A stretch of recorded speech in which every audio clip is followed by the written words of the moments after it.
Здраво на сите, добре дојдовте во најновата епизода на подкастот Истинјан збори. Моето име е Ѓорги, а со мене денеска, како и секогаш, се моите колеги од Правниот факултет во Скопје, Истинјан први. Директно од Битола, надвор ни се јавува Димитар Тромбевски Тромбе и нашиот Джеймс Бонд, сега веќе од Скопје, Никола Донев. Како сме, колеги? Одлично, супер. Малце само поинако издание нема да го гледате зелениот регал зад мене. И знамето. И знамето, ама знамето подолго време го нема. Мислам дека како се налутиме на Борис Џонсон, толку нема повеќе знаме. Да, како иде, Никола, ја знам, сега ти спремаш испити, така? Да, септемвриска сесија е пред нас, така што се спремат испити, па ќе видиме како ќе биде. Тимоц, ти, што правиш по Битола? Јас психички само се спремам за да почнам да пишам магистарска, а за друго почнување има време. Супер. Ја исто имам есеј треба да напишам овие денови за последниот предмет што ми остана од претходната сесија, така што ќе биде интересно. Не знам, немаме нешто многу сега да збориме. Имаме две супер интервјуа, така што не би должел ја. И само би ги поканил нашите слушатели да изгледаат епизодата. Гости во оваа епизода ни се Ана Попризова, психолог во гимназијата Орце Николов, и Лука Павикивик, веќе втор пат ни е гостин, средношколец и член на Сојузот на средношколци во Македонија. Со нив зборевме за најновите случувања околу средното и основно образование и поточно за почетокот на новата школска година. Какви се нивните видувања за тоа дали треба да се иде онлайн, дали треба да се започне во училници, каква е досега работата на Министерството за образование и наука по оваа тема и ред други работи, така што, пак ќе кажам, не би должел многу ја. Уживајте во интервјуата кои ги направивме со двајцата.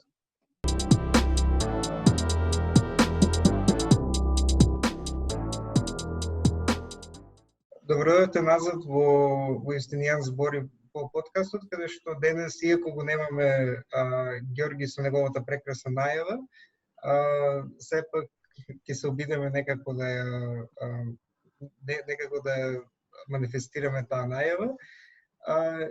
И всушност сакаме да го представиме нашиот денешен гостин, односно гостинка, а тоа е психологот од гимназијата Орце Николов од Скопје, госпоѓа Ана Попризова. Благодарам што прифативте на нашата покана да збориме малку за учениците и за студентите од вашата струка, така што добро дојдовте на подкастот. Благодарам на поканата. Да, би можеле сега да почнеме. Пред скоро Комисијата за заразни болести донесе препорака и владата, колку што знам, ја усвои за дека училишта да нема да бидат отворени, односно дека наставата ќе се одвива онлайн. Па ме интересира кој е вашето мислење по таа одлука, односно препорака. Видете, јас како психолог и некој кој што има некакво искуство со работа со млади во криза, со деца во кризни состојби, не можам да избегам од она што е став на официјалната психологија на науката, дека апсолутно затварањето на училиштата има погубни ефекти во кај децата и младите, и тоа е мој професионален став. Сега, она што е реалност е дека ние нели како училишта ќе се адаптираме на препораките што ги дава Министерството и врз основа веројатно во соработка со комисијата. Ќе се прилагодиме ќе прифатиме, меѓутоа мислам дека некако како да сме заглавени во една, да кажам, психоза моментална, затоа што прво ако малце се вратиме назад, ќе видиме дека за многу кратко време во светот се случува различни работи. И сега секоја држава индивидуално во зависност од своите капацитети се адаптира. Ние следиме различни модели, меѓутоа прашање е колку сме реални во однос на оно што е наш контекст.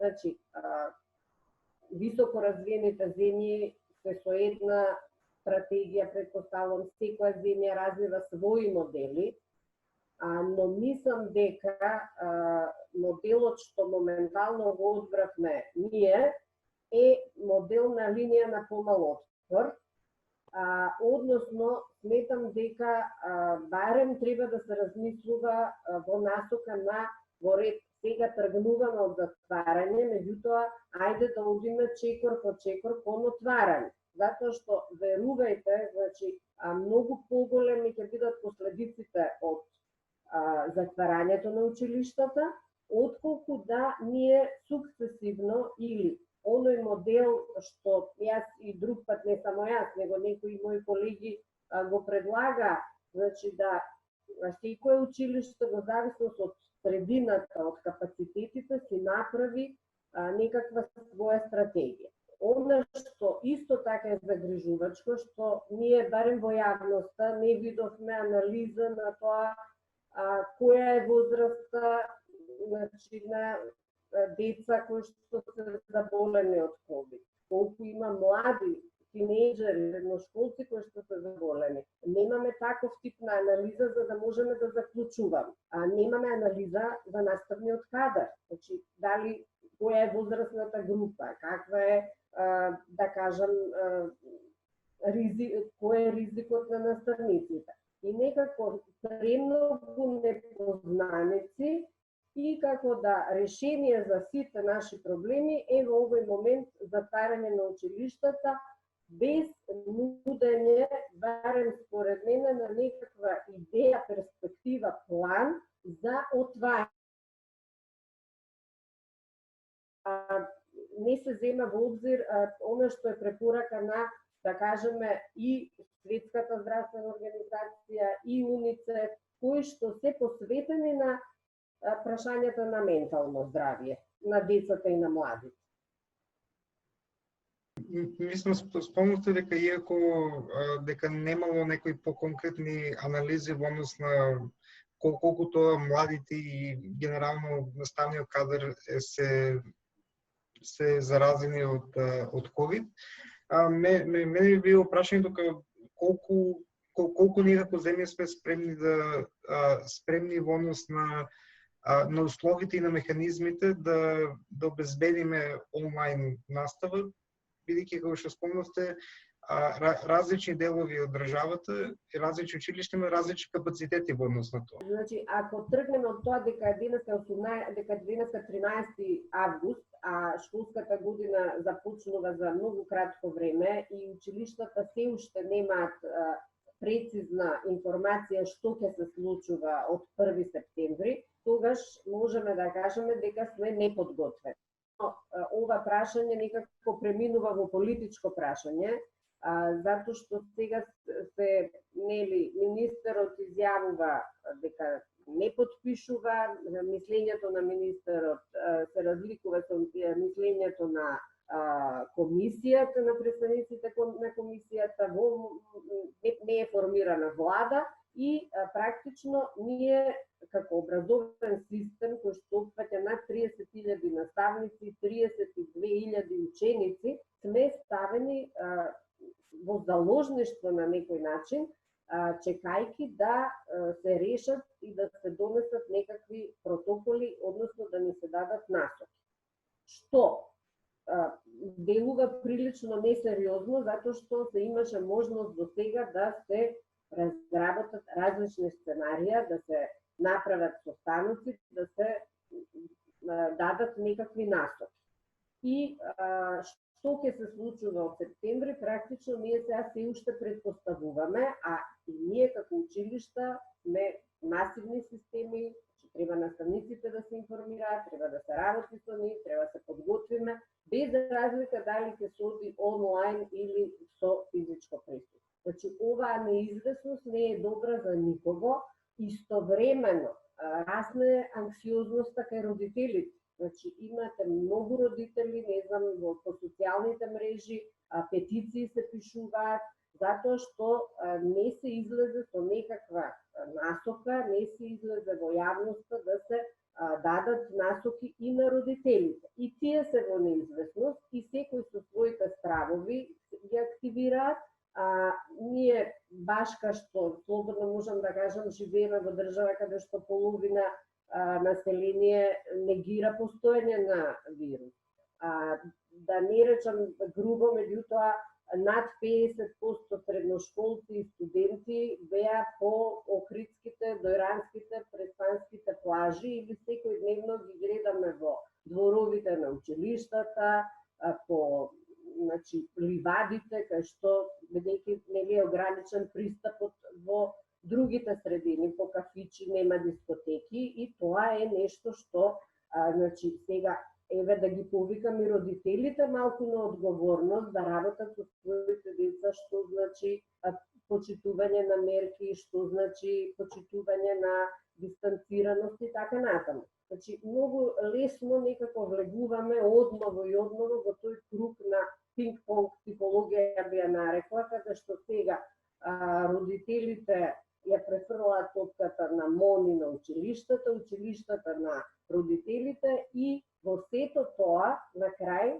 нели, сепак оваа одлука мислам дека ќе има посериозни последици отколку што сега ние можеме да ги воочиме или да ги објасниме да бидат прифатливи.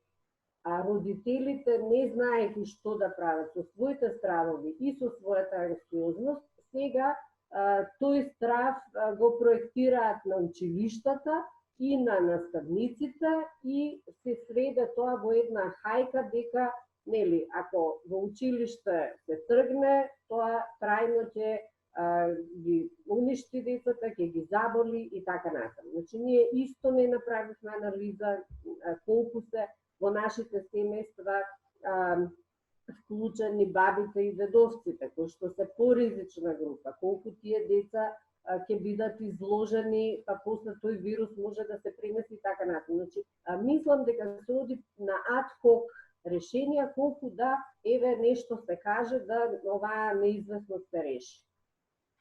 Да, гледајќи на социјалните медиуми и со некои родители што имам разговарам, како еден од аргументите против онлайн настава го споменуваат немањето на социјализација меѓу студентите како еден од суштествените елементи на самиот образовен систем. Па ме интересира, и вие ги начинавте тоа, кои би биле импликациите врз учениците за неодењето на училиште? Видете, од најмала возраст импликациите се страшни. Јас ако погледнеме деца мали, кои што 2,5 години, 3 годишна возраст, тие природно имаат потреба да се доближат до другите деца, да исконтактираат. И сега што се случува? Сите родители на таа потреба природна на децата, значи тоа е нешто со што се раѓаме, почнуваат, секој се укочува, си ги повлекуваат децата, немој да се дружиш и така натаму. Се замислете тоа дете како утре ќе изгради слика за себе, значи дека не треба да се доближи, дека ако другите ги тргаат од него, дека нешто не е со негово ред, значи почнувајќи од базични, од најмала возраст, од градење на сликата за себе. Тоа, каква е мојата слика за мене, влијае како јас се позиционирам понатаму во општеството, во социјалните групи. Што се случува сега? Прво оделение. Прво оделение, вие сите сте биле првачиња, значи контактот со наставничката, контактот со соученици, училиштето како една средина на личен раст и развој. Значи, сето тоа ние го тргаме и го ускратуваме, да не зборам за стресот кој што ќе го имаат тие првачиња, ја гледа учителката само преку камера.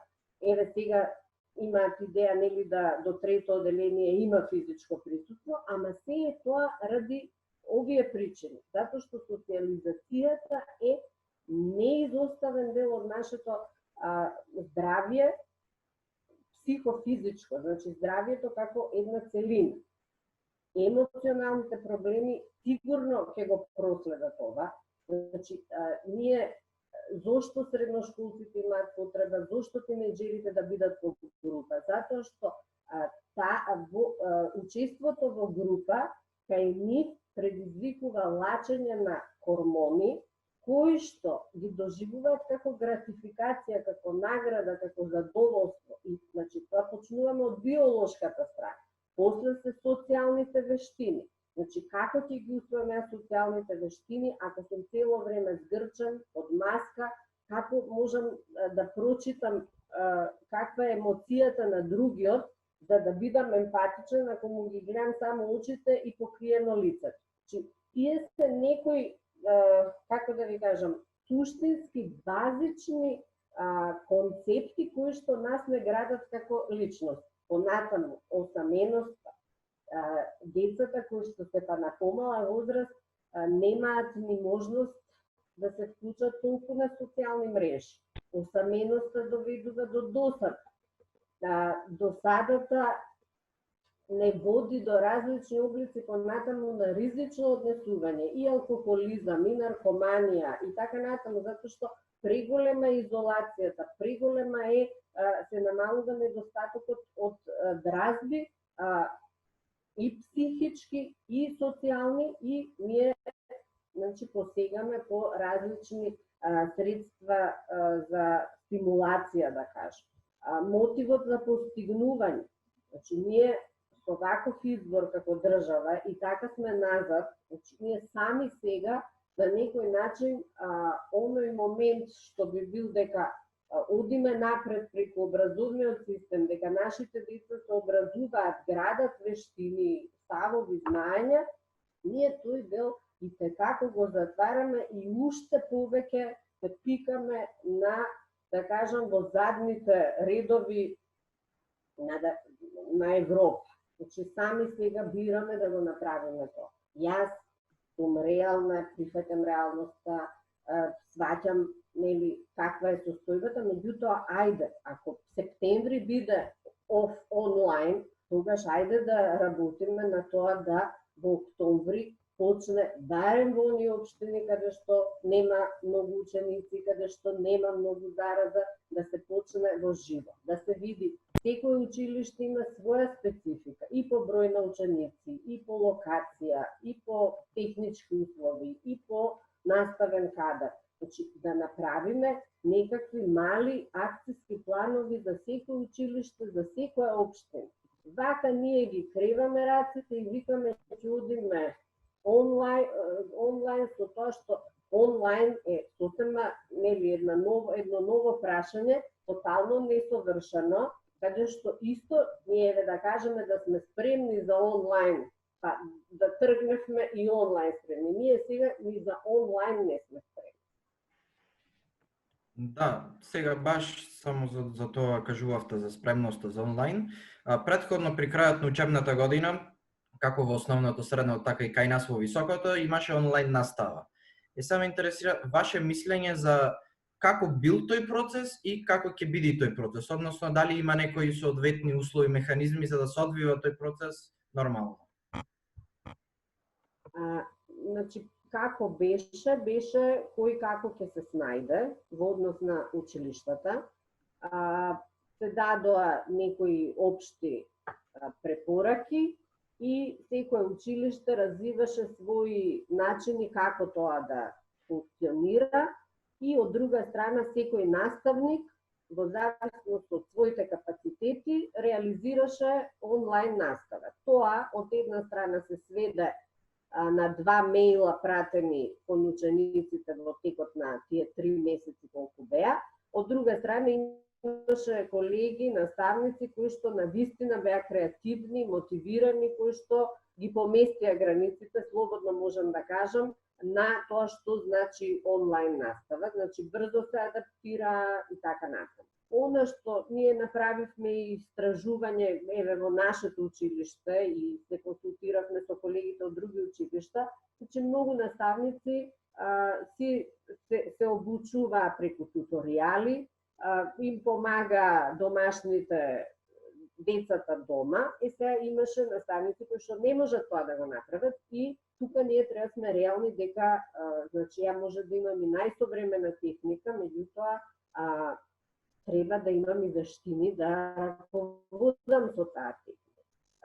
Така да овде останува уште многу да се работи, значи нема структурирана една обука, беше одржана на по двајца наставници од секој училиште и сега останува, верувам, да училиштата сами продолжат понатаму. Таа платформа Edu-Ino се инсталираше, која што покри дел од основното образование, што е добра работа. И сега она што знам дека се работи е дека Бюрото за развојно образование работи во соработка со некои организации на снимање на часови, значи ќе се направи електронска библиотека на часови по сите предмети, барем за овие први 2 месеци, што е добра иницијатива и мислам дека тоа секако треба да продолжи, затоа што тие часови во секој случај ќе бидат од корист и за наставниците и за учениците, независно дали ќе биде онлайн или офлайн, и самите наставници ќе ги развијат на овој начин своите вештини, што ќе остане како трајна инвестиција, трајна вредност. Така да има некои позитивни примери, меѓутоа останува уште многу да се работи на тоа, што значи техничка подготвеност, поддршка административно-техничка и така натаму. Со овој проблем настрана што се опфатени и учениците се и опфатени и просветните работници. Па кое е генералното мислење на просветните работници за цела оваа ситуација? Видете, мислењата се поделени. Од една страна нормално дека и просветните работници се грижат и за своето здравје и за здравјето на своите семејства. И таа нивна изложеност на поголема група на деца секако дека предизвикува и страх и несвест. Од друга страна има доста наставници кои што знаете како наставниците живеат во училиште и ним психолошки им паѓа тешко оваа состојба и едноставно сакаат да се вратат во училиште. Јас процентот не го знам, меѓутоа знам дека има и од едната и од другата група, да кажам, со ваков и онаков став голем број од наставници. Она што знаме дека наставниците најодговорно и во зависност од нивните капацитети ќе се трудат да го дадат својот максимум, ќе ги прифатат препораките и ќе се обидуваат да реализираат тоа што секако ќе биде дадено како препорака од Министерството за образование. Може би МОН требаше да вклучи и наставници во тие работни групи и директори на училишта, затоа што ние како практичари многу полесно, многу побрзо, поедноставно можеме да понудиме решенија затоа што сме директно на терен. Тоа е моето мислење по ова прашање. Супер, мислам дека имаш супер образложение за моменталната состојба, но мислам дека колку да можеме да ја прошириме малку темата, а тоа е повеќе се осврнеме на нешто што во последните години е доста актуелно па и денеска, а тоа е всушност менталното здравје на самите ученици, на самите студенти и на младите. Па така овде би го започнал разговорот со нели каква е според вас состојбата со менталното здравје на младите, како така?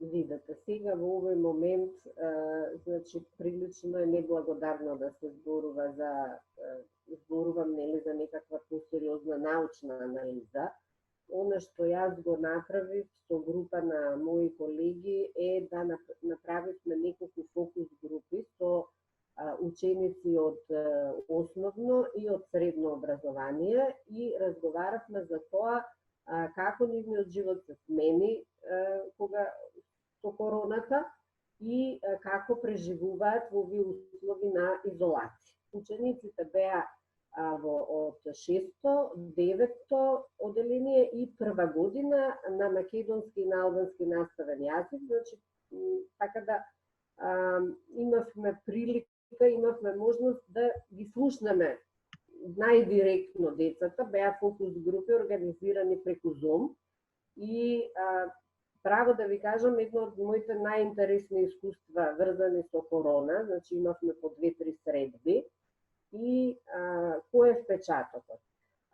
Средношколците, првичниот страв од случувањата го надмина со адаптација и со сепак поголема присутност на социјалните мрежи. Значи, зборуваа, споделуваа за тоа дека на почеток биле многу застрашени, дека било многу страх, многу неизвестно и потоа со помош на врсниците најмногу преку реализирање на оние хобија нивни, се беа повеќе адаптирани. Деветто оделение исто така, да кажам, токму заради тоа што повеќе појасно можат да артикулираат што им треба, имаат мобилни телефони, можат да се вклучат.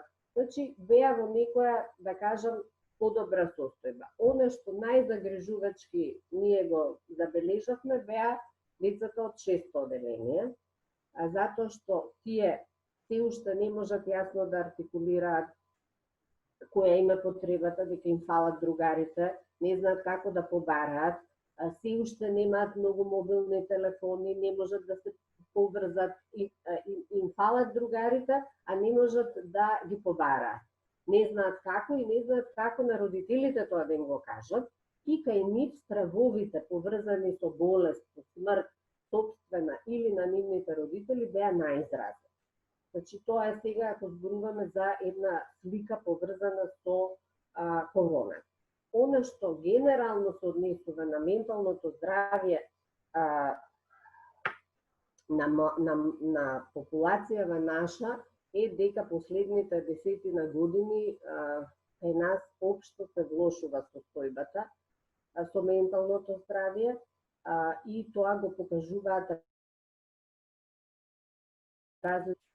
Ова значи дека генерално квалитетот на животот опаѓа и дека добро состојбата на нашите деца и млади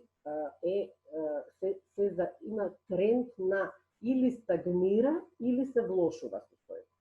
Ова се огледа и во ставовите нивни поврзани, значи кога зборуваат за нивните ментални проблеми, депресивноста, анксиозноста и се навистина загрижувачки резултати. Може би во таа насока дали се уште обстојува може би табу темата за одење на терапија во однос на психолошка подршка или на психијатар. Може би во тој дел она промена во нашиот однос како општество, како индивидуи кон менталното здравје и она што значи ментално здравје. Видете, јас пак мораме, пошто имам искуство на 20 години во образование и како училишен психолог, апсолутно мислам дека се менуваат ставовите општествени врзани со менталното здравје, посебно последниве 5 години, мислам дека состојбата се подобрува, најпрво затоа што многу повеќе се отвараат темите, многу поприсутни се во јавноста и психолозите и менталното здравје е нешто што се повеќе млади го препознаваат дека е многу важно. Значи, помалку се крие, помалку се избегнува да се зборува со тоа и помалку се избегнува да се оди на психолог. Сега, во училиштата, не можам да кажам дека е толку добра состојбата, затоа што се уште едно истражување имаше сега пред некое време се промовираше, значи вика околу 50% млади средношколци не би пријавиле проблем на насилство на школскиот психолог. Што нас ме осветлува како професионалци, колку ние имаме капацитети да работиме со тие деца, што апсолутно мислам дека психолозите им треба многу повеќе поддршка и обука и доедукација на ова поле. И второ е онаа перцепција и помеѓу наставниците, и помеѓу родителите за која е улогата на училишните психолози, затоа што најчесто, а и многу, искрено ќе кажам, колеги сме, и јас сум психолог, многу од нас се влезени во улога на школски бабароги, кои што се тука само да казнуваат, проведуваат мерки, администрираат, водат документација, статистики и така натаму. Значи, во современата психологија, зборувам посебно за школската психологија, полето на работа на психолозите е многу пошироко, значи имаме навистина многу простор да работиме на различни, да кажам, во различни насоки и на превенција, и на организирање на работилници со учениците, и на советување, и на работа со родителите, и наставниците. Значи, навистина ни е работата убава, дава многу можности, сега останува од капацитетите на нас како работници, од тоа колку ние сме се обучиле на нашите факултети, да тоа и го пружиме на заедницата и на училиштето. Воспитно-образовниот систем, како самиот термин што кажува, се состои од воспитен и образовен систем. Од лично искуство како ученик може да заприметам дека повеќе се фокусираше на образовниот дел и прилично доста доминираше тој образовен дел.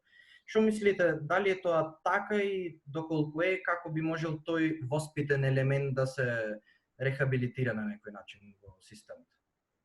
Да, убаво кажавте, баш му е потребна рехабилитација, затоа што јас мислам дека последните 15 години нашиот образовен систем беше премногу фокусиран на обезбедување на структура, значи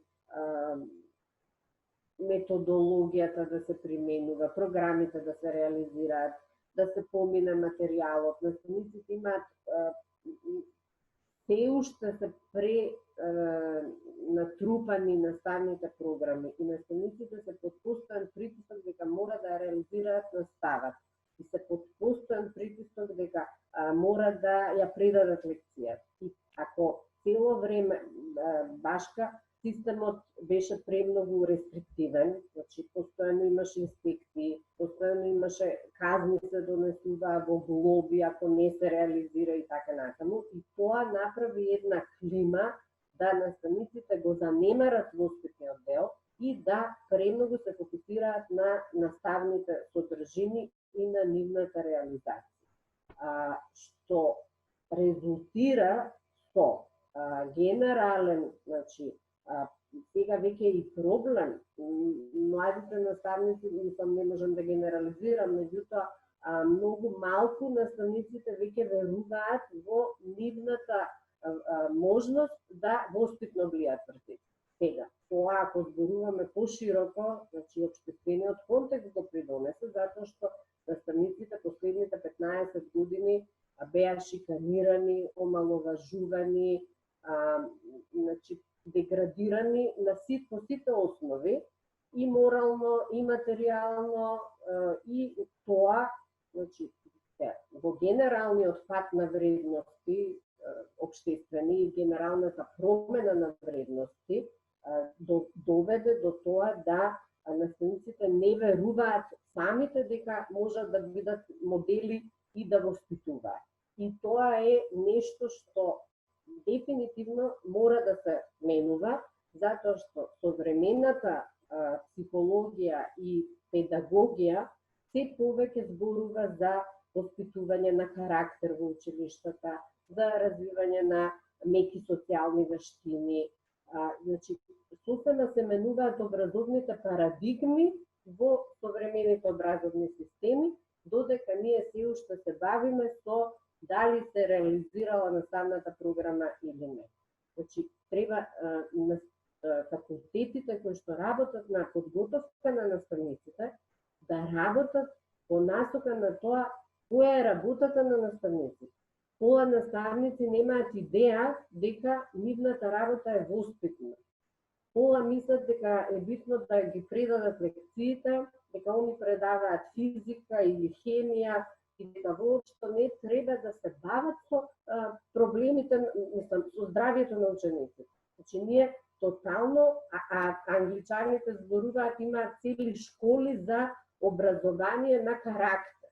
Или имаат mindfulness, се воведува во училиштата, или се воведува медитација во американските училишта. Значи, тотално ние, мислам дека вредност на нашиот образовен систем треба да дефинира столбови што му се битни, за да можеме да излеземе во некаква насока, да фатиме некаков, да кажам, некаква линија со современото образование. За мајки го можеби се тоа во контекст на општествениот однос кон ментално здравје, кон образовниот систем, дали нашиот образовен систем е способен да во наводници испорача зрели граѓани за едно демократско општество? Јас вака ќе одговорам на прашање. Ако ние како возрастни се уште се однесуваме како тинејџери, зборувам емотивно и ментално, тогаш не можат тинејџери да воспитуваат возрастни граѓани. Значи да ги воспитаат учениците да бидат возрастни. Ние имаме таков еден, да кажем, културолошки, социолошки проблем на едноставно како да не можеме да научиме да преземаме одговорност, како да не можеме да научиме да зрело да реагираме, се уште сме на ниво на тинејџери, зборувам фигуративно, и заради тоа не сметам дека имаме капацитети да воспитуваме возрастни, зрели личности.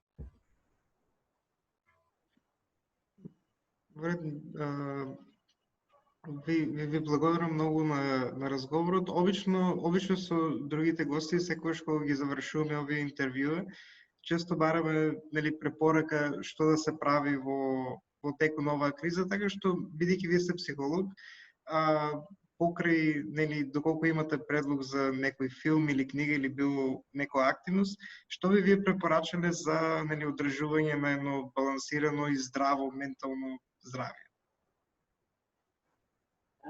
Јас мислам дека во овој момент она што е најважно за нашето ментално здравје е дефинирање на прецизна структура на денот, значи да знаеме што правиме, затоа што премногу недефинирани активности во денот не прават мритави, не прават незадоволни, и не држат, не генерираат неизвестност, не го негуваат чувството дека немаме контрол.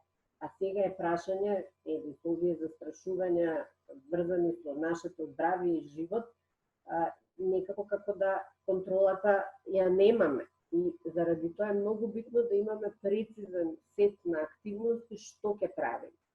Второ, мислам дека најлекувачка, бидејќи доста се загледавме филмови и серии и онлайн и телефони, најнегувачка во овој период за мене е природата и престојување во природа. Значи, правите што ќе правите, обавезно одвојте период од денот помеѓу два зум состаноци, да свртите еден круг во двор или околу зграда и обавезно еден ден од викендот поминете го по неколку сати во природа. Нема подобар лек од тоа. Мислам дека ова е одлична нота да го завршиме разговорот. Ви благодарам уште еднаш што присуствувавте на подкастот.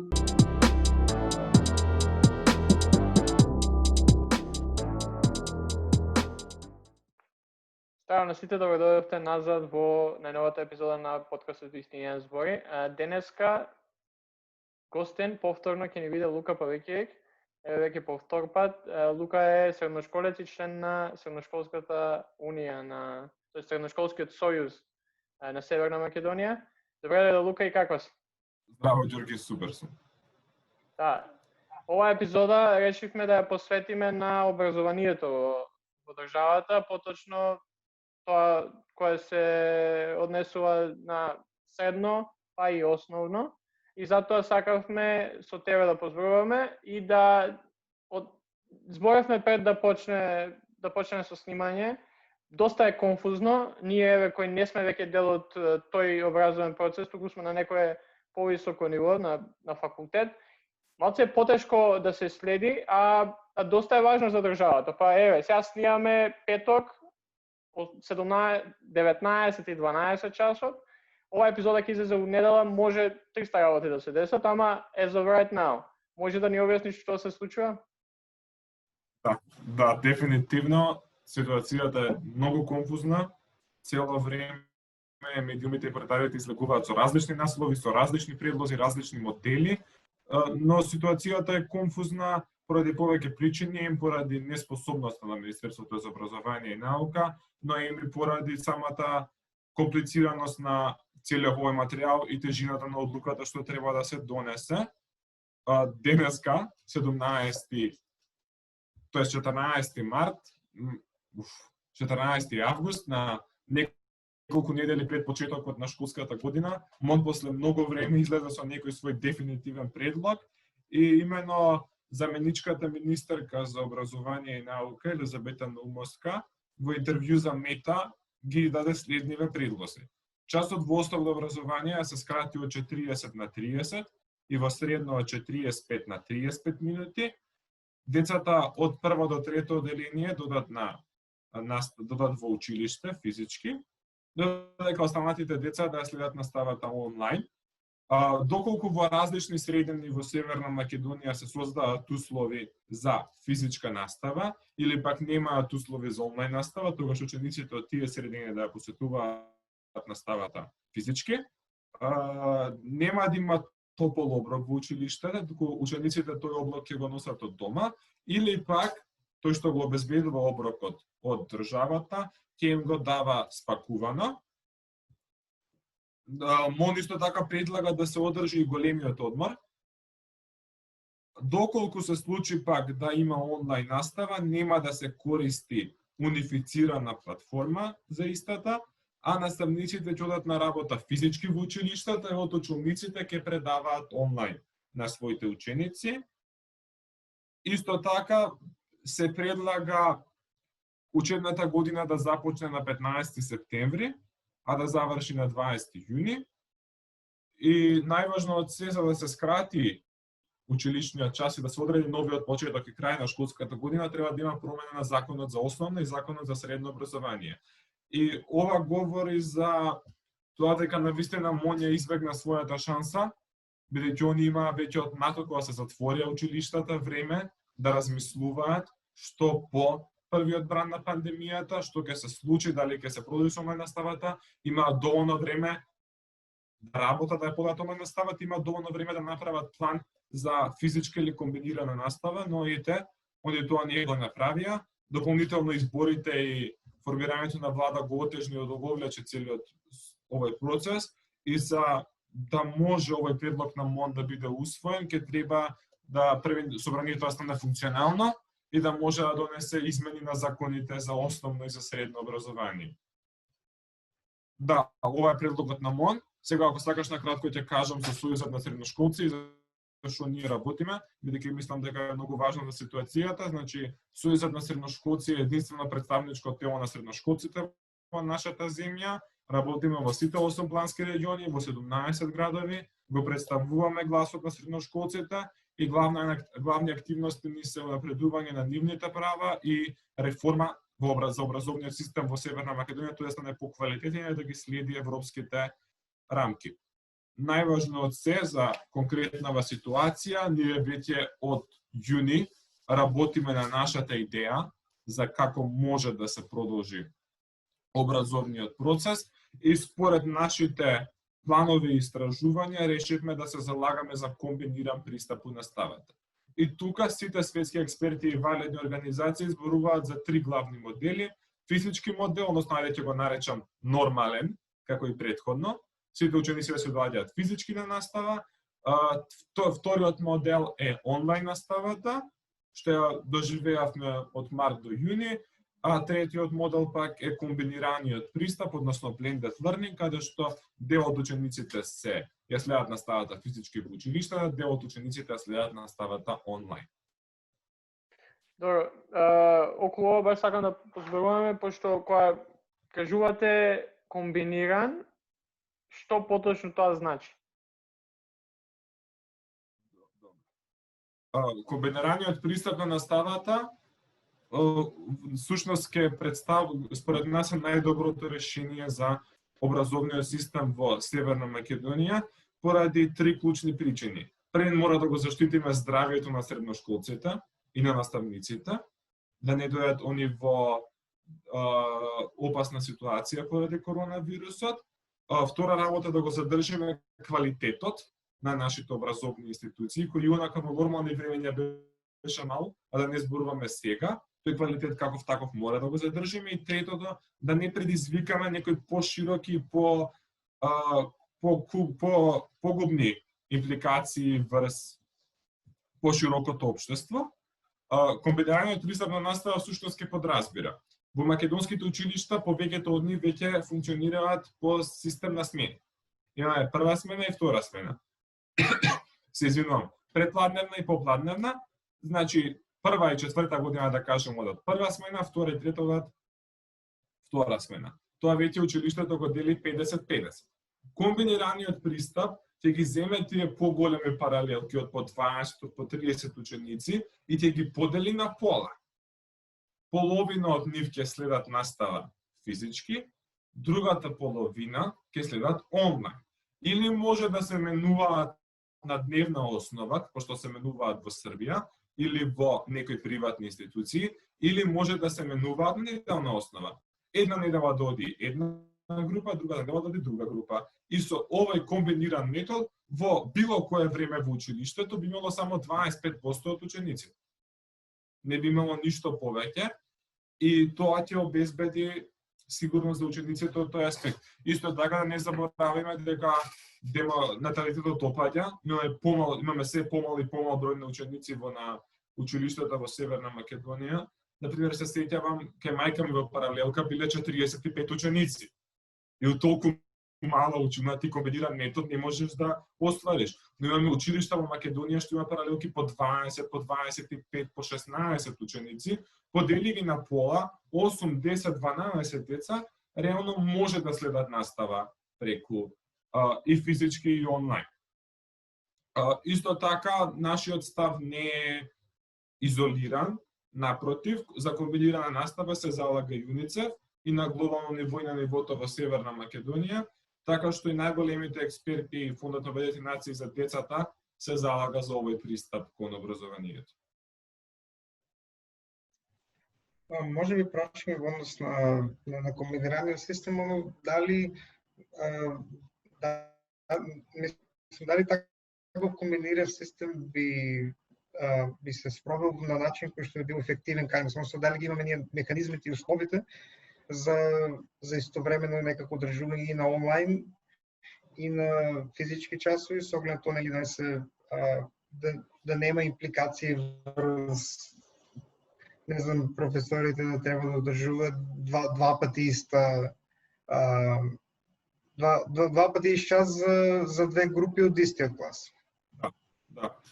Всушност, комбинираниот пристап не го подразбира тоа, да кажеме наставникот во 8 саат да отиде на работа, да одржи час по историја и после да дојде дома во 4 и пак за онлайн групата да реши час. Комбинираниот пристап пак е дел од учениците да се следат наставата физички, наставникот си го држи часот нормално. Ако училиштето има интернет услови, преку компјутер, се останатите ученици онлайн поврзани, во живо, во истото време, ја следат наставата од своите домови. Директно. Доколку нема интернет услови, тогаш наставникот може да даде проектна задача, може да даде план за час, може да даде некој поголем асесмент, или некоја поголема работа за учениците што следат работата онлайн, и тие таа работа да си ја довршат. Буквално лекциите што он планира да ги покрие со својата група физички, да може да ја покријат и децата онлайн, независно од тоа. Така да не, наставниците не би предавале дупло под комбинираниот пристап. Да, ја би предложил да би те прашал, бидејќи сега баш додека збореше, видов имате излезено со вашиот план и ти спомна као го работите на вашиот план и вашето мислење како треба да се продолжи образованието во време на светска пандемија, пред се започнале со тоа во јунија, пред една недела на сега да видам 4 август излеговте во јавноста со целиот тој план. Каков е досега односот на Министерството за образование спрема вашиот план и воопшто како тие се однесуваат во текот на целото лето, имајќи во предвид дека сега сме 14, кога ќе слушате слушателите ова ќе биде и 16, а уште ништо не е потенцирано. Треба училишната година започнува на 1 септември, тоест треба да започне на 1 септември. Да, околу тоа би предложил малце хронолошки да ја погледнеме целата работа, да видиме што се случуваше. Оваа недела, барем за тој што ги следи образовните работи, беше доста бурна, драматична, интересна. Еден предлог, друг предлог, реакција од јавноста, петиции, бунтови, анкети, што се не. Така да чисто за концизност може да зборуваме практично од март. Доаѓа пандемијата кај нас, се шири, владата донесува одлука за водрена состојба и ги затвара училиштата. Училиштата неколку недели немаат решение каква настава треба да организираат и учениците од јавните средни училишта седат дома и не прават ништо. После неколку недели МОН дава протокол дека треба да почнат со онлайн настава. Онлайн наставата тече таква како што е, за неја ќе се осврнеме малку подоцна. И доаѓа јуни. Завршува учебната година и нашите професионалци од МОН дојде летен распуст за нив, си замислија ако да е нормална година и си почна да дојдат по летни одмори.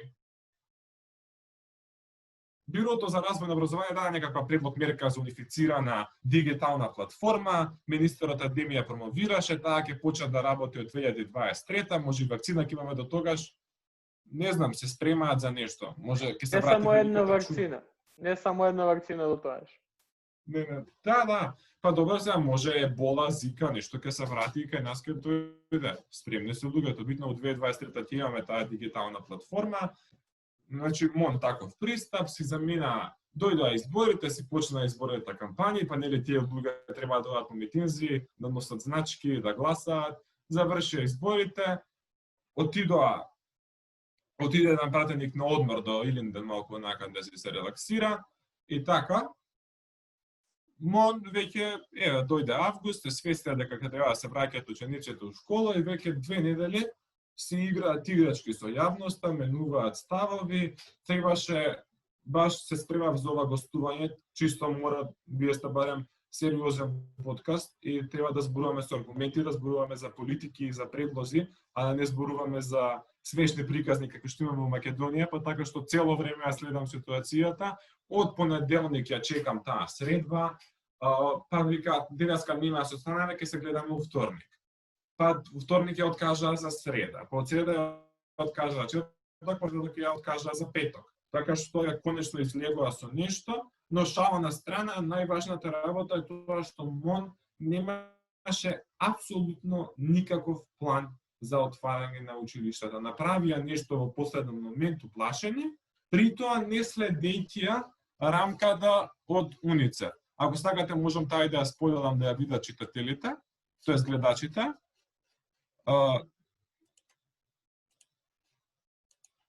ќе ја споделиме подоцна ако сакате, со тоа што рамката на УНИЦЕФ беше многу јасна. Они даваа конкретни мерки и чекори како треба да се пристапи кон отварањето на училиштата. Првата точка таму беше обезбедување на соодветни финансии за училиштата. Втората точка осигурување на безбедноста. Третата точка набавување на потребни капацитети за да можат училиштата да се отворат. И што се случи? Наместо и собранието, и единиците на локална самоуправа, и Министерството за образование и наука, или училиштата како засебни институции да размислуваат, да ги отворат школите, да бараат пари, за да може да има маски и дезинфекцијски средства и да можеме ние нормално да функционираме, они или се отидоа на одмор, или се занимаваа со избори, или не направија ништо. Ниту ја следат рамката, и тоа пролонгирање на ситуацијата, мислам дека беше многу јасно за јавноста, да се види дека они само сакаат да купуваат време, за да успеат да направат нешто и да го промовираат тоа како решение во јавност. Многу беше јасно. Оно што мене повеќе загрижува е фактот што за цел да се оствари тој замислен модел што го предлага МОН официјално, е сушност, како што кажа ти, потребни се законски измени, со оглед на тоа дека ние се уште немаме ниту конституирано собрание, иако дебата се води околу тоа моментално. Де факто немаме спремно собрание за промена на законите и уште помалку имаме влада кој што би требало да го даде новиот министер за образование. Па овде ви да прашам, нели, без разлика како и да почне годината, како ти замислуваш почетокот на годината и нели какви импликации ќе има овој контекст врз целиот тој образовен процес? Па моментално започнување на годината не го замислувам никако, бидејќи навистина не знам што да очекувам.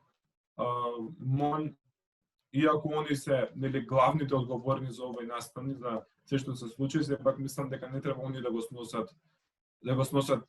целиот товар на вината, бидејќи реално за сегашната ситуација околу отварањето на училиштата и сегашната ситуација со пандемијата сме виновни ние. Еве ќе земам за пример Чешка, кога чешите прославија дека заврши кај нив барем пандемијата до иницијалниот бран. Чешка изброила 12.000 заразени и 300 мртви. Чешка има 10 милиона жители. Северна Македонија, од друга страна, брои 12.000 заразени и веќе 500 или 600 мртви. А Северна Македонија има помалку од 2 милиона жители. Значи, тоа е еден од најужасните резултати за справување во пандемијата во регионот. Ама кој е виновен за сето ова? Првен, морам да кажам дека се виновни институциите, односно МОН, бидејќи ситуацијава создава легитимен страв кај јавноста дали ќе може да се отворат училишта да функционираат нормално.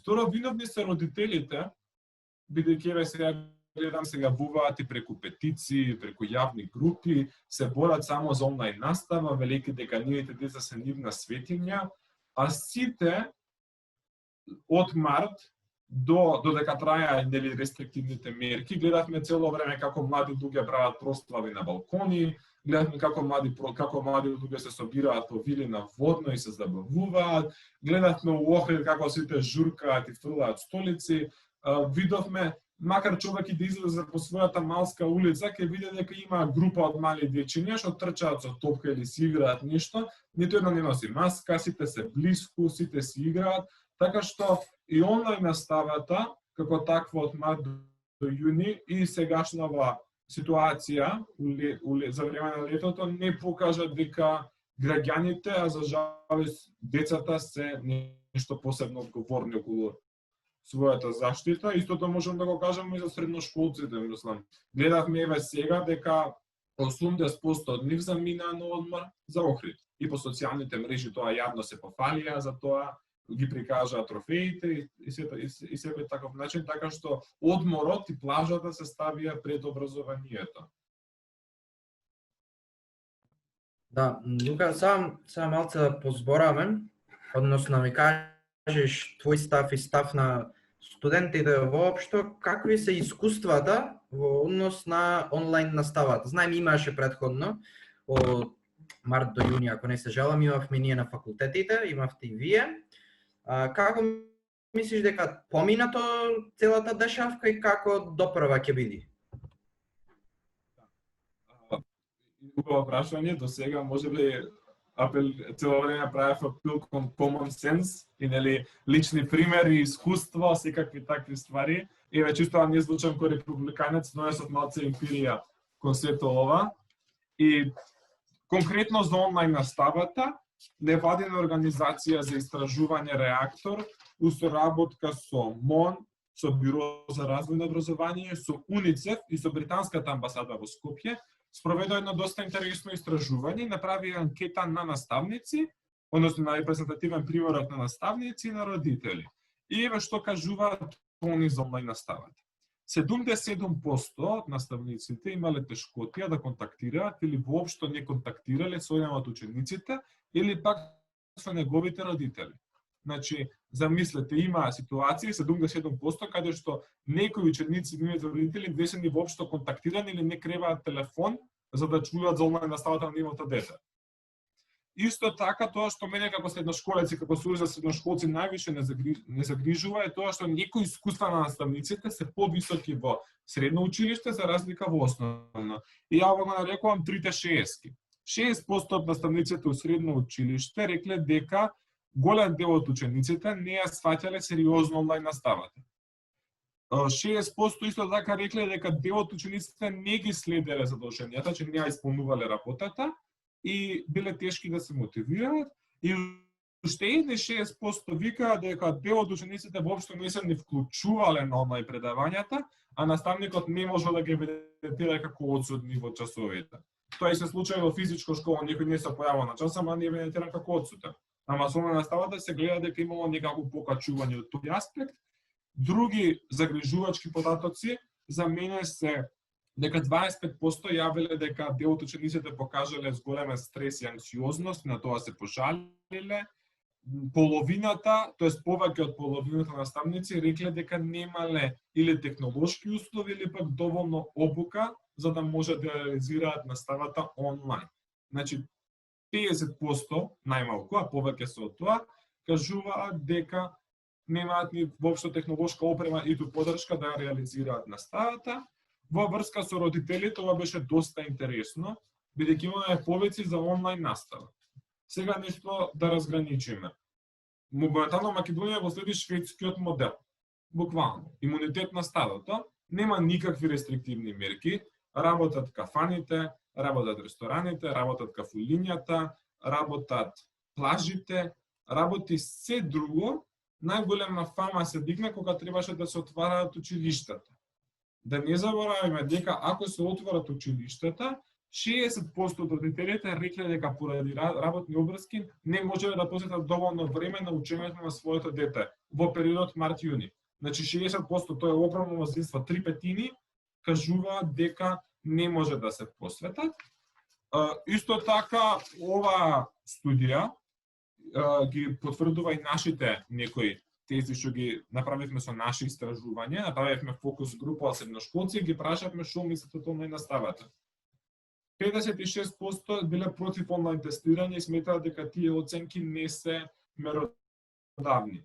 84% бараат лесен пристап во услугите за менталното здравје. 60% повторно и петата 60 викаат дека не секој има доволен пристап до IT, до интернет, до опрема, а само 8% рекле дека онлайн наставата е целосно ефикасна.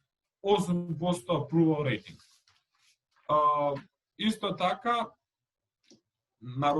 заменичката на народниот правобранител, Васка Бајрамова Наумовска, напиша свое мислење и го упати до Министерството за образование и наука. Значи, ова е народен правобранител, сериозна институција која ги штити ем човековите, ем и детските права. Таа кажува дека наставата далеча не била ефективно спроведена во целата земја. Платформата идеологија што оние предлага имала низа пропусти, била оптоварена и немала системско решение. Онлайн оценувањето била само формалност, имало голема потреба на родителска асистенција при учењето за учениците од пониските оделенија, не сите имале IT услуги, опрема и сите остало. Исто така, не се обрнало воопшто внимание на децата со попреченост, они како ќе се вклучат у таа настава, и дека има потреба од спроведување на дигитализација во земјата. Ова е официјален став на Народниот правобранител во Северна Македонија, и затоа мене ми е многу чудно да не кажа да не употребува некој посилен збор, некој да тврди дека онлайн наставата е најдобро решение. Еве пред некој ден прочитав колумна во Радио МОВ зашто да не се отворат училиштата. И го напишала неговата едношколка, авторката пишува и веле дека онлайн наставата била ваква таква, наставници, многу мал дел од наставниците одржувале часови, другите комплетно ги игнорирале, па потоа зборува за отварањето на училиштата и вели онлайн наставата е најдобро решение. Не е. Онлайн наставата барем во повеќето училишта во Северна Македонија, да не кажем и во целата земја, се покажа како ужасно. И сметам дека иста не треба да продолжи, освен во некоја голема ургентност. Да, со ова мислам дека се согласувам. Овие денови, спремајќи се за оваа епизода, а и од лични искуства, колку и тие малце да се мал дел од се во ова, сепак се важни. Као некој што иде надвор од Скопје, онлайн настава е супер, ама супер е у теорија. Проблемот настанува кога, не знам, во некое село во Источна Македонија или било каде, ти едно, интернетот е за никаде или слаб или не постои, второ, не секој има можност да си го дозволи тој пристап до интернетот дома. Значи, едно што училиштата, сум учел у тие училишта, иако тоа не било пред 1-2 години, сепак, начинот или степенот до кој училиштата сами се опремени се катастрофално. Така што онлайн настава, ја мислам, ова нели, мој став е супер е, ама за едно 5 до 10 години кога стварно ќе се обучат сите и наставници и училишта и не знам и професори, бидејќи сепак тие наставници за да станат наставник или наставничка поминале обука, училе школа. И тие знаат еден начин на тоа како треба да си ја вршат својата работа. Не можеш сега ти да измислиш топла вода. Да, има супер наставници и секојдневно читаме примери кај што оделе надвор од својот пат да им овозможнат по-квалитетно образование на нивните ученици. Ама дали тоа треба да значи дека сега еве ќе ги обвиниме сите наставници дека не прават како не знам. Малце тоа ми представува проблеми и баш со ова сакам да го завршиме некаде. Никола мислам има уште едно прашање ќе заврши, ама петицијата која циркулира веќе денови и тие спомна малце, не знам, има некои 3000 нешто потписи, кои што by the way 3000 потписи во ништо, ама барем во државата ништо не прават. Реално, anyways. Може да само се надобрза. Да, ај може да ни кажеш што поточно околу петицијата. Да, тоа. Јас многу долго зборувам, приметивте сите и втори пат веќе, ама ајде ќе бидам овој пат краток. Сметам дека петицијата ја формира родители што навистина беа загрижени за своите деца. И тоа да, е точно, секој се емоционално поврзан за своето дете, гледаме какво катастрофално родителство има во МОН и нормално дека ќе бараме онлайн настава да си ги заштитиме сопствените глави. Но исто така, тие родители треба да се запрашаат себе си. Го пуштали своето дете да игра на улица? Го пуштали своето дете да на одмор во Охрид? Дали цело време они носат маска? Дали тие луѓе идат на работа? И за тоа станува збор за едно големо лицемерие кај никој од нив според мене. И кога некој човек ги прашува они во коментари велат, ама тоа се другите, а ние тоа никогаш не го правиме. Ние сме совесно одговорни граѓани. Не може тоа да е точно, не можеш ти да бидеш над некого и ти да си просветлен, а другите бидат затуцани. И тоа е Прва работа, втората работа е економска привилегија, тоа што го кажа ти. Има рурални средини каде што нема интернет. Има наставници, има родители кои што не можат да го напуштат своето работно место за на децата да му возможат онлайн настава. Има некој што работи во фабрика, а има мало дете што некој треба да му го чува дома. Не секој тоа може да си го дозволи. И ова е многу лесно согледливо преку тоа што го кажува УНИЦЕФ и Патриция Ди Джовани, представничката УНИЦЕФ во нашата земја. Значи, што ќе се изгуби квалитетот на учењето, тоа најмалку битно, ќе го тргнам на страна. Менталното здравје на средношколците ќе биде уништено. Ти да седиш дома затворен или пак да шеташ по улици. Застапеноста на жените. 1/3 од жените во Италија викаат дека ќе напуштат работно место за да може да му овозможи на своето дете да учи онлайн. Тоа во традиционално средина како што е Северна Македонија, може да биде и 50%, значи што жените ќе изгубат. И маргинализираните групи како ромите, мигрантите, бегалците, децата со попреченост. Они, ако сега го напуштат образовниот процес, можеби никогаш нема да се вратат во него. И тоа што ние цело време сакаме да го збориме, дека не може за ваква комплексна работа да има едно решение што ќе биде приемливо за сите. Тоа не може да се случи. А у таа група многу често гледам или сите онлайн, или сите офлайн. Нема ништо друго.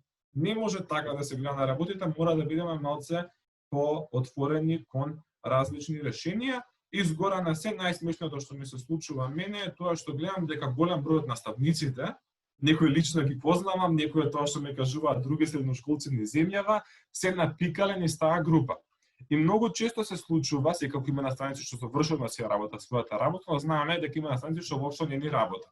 И многу почесто ги гледам тие наставници што не си работат својата работа, како активно коментираат и кажуваат нешто во таа група, и тоа навистина ме загрижува, а ако навистина успеа да добијат онлайн настава од 15 септември до 12 јуни, сакам да им честитам на таквите наставници, што како што гледаме не одржан ниту еден онлайн час, се добија уште една година платен годишен онлайн.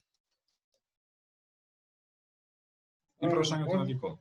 Да, може би ова за посебно, овде би сакал навистина да се протнеме во самиот корен на проблемот, тоа е на начин 30 години импромпту образование кај нас, каде што наставно нема механизми, нема услови. Па така што овде ви те прашале кој е долгорочниот излез од генералната слабост на нашето образование, затоа што досега една здравствена криза го бутна. Може да биде и многу помал проблем и пак можеше да го бутне целото образование, затоа што е буквално на стаклени нозе. Така што според тебе кој е долгорочниот план што би требало едно министерство или една влада да го има за образованието? Образованието не ги произведува генерациите на еднината. Образованието ги произведува генерациите на сегашност. Еве, вие сте сега на факултет, за 1-2 години вие ќе бидете некои општествени чинители и ќе имате општествена функционалност повеќе од таа што имам јас сега како ученик. Зборот ми е, мора да го гледаме образованието како најважен дел од целото општество, бидејќи образованието ги произведува граѓаните, образованието менува вредности, образование унапредува земја, образование подига економија, образование подига социјален и економски стандард. И секако нели културата. Затоа образованието во Северна Македонија е запоставено.